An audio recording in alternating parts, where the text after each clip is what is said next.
many challenges that I've experienced that were totally unexpected from the get-go.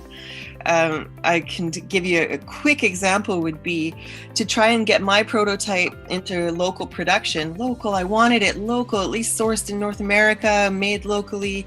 I did a Kickstarter. And through the Kickstarter, I learned many hard lessons. One of them being that it was not a viable business model to have things made locally because of the costs involved. I couldn't sell it for enough that I would have to pay to make it. It just was, the numbers didn't work.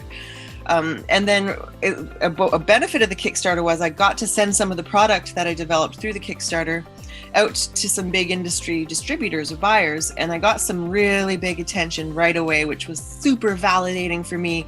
So I'm like charging ahead into the future with these distributors saying, okay, we love what you've done, but we need to see it in high vis with CSA striping, because it was just plain black or plain purple rain bib overalls really is all I had. So they said, make it for us in high vis with CSA striping so we can market it to the industry and guarantee 1,000 units a week. And so there I'm like, oh my, this is amazing. This is so great. So it took me a whole year to get the debt financing to do offshore, to develop an offshore supply chain and land a bunch of product.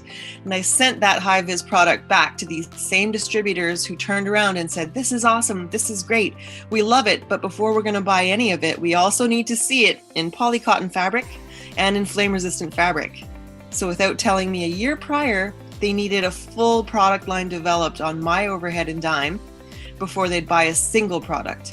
And now I was left holding a bulk quantity of a product that serves a niche on a niche. So flaggers, women working highway maintenance, health and safety site officers that have outdoor components.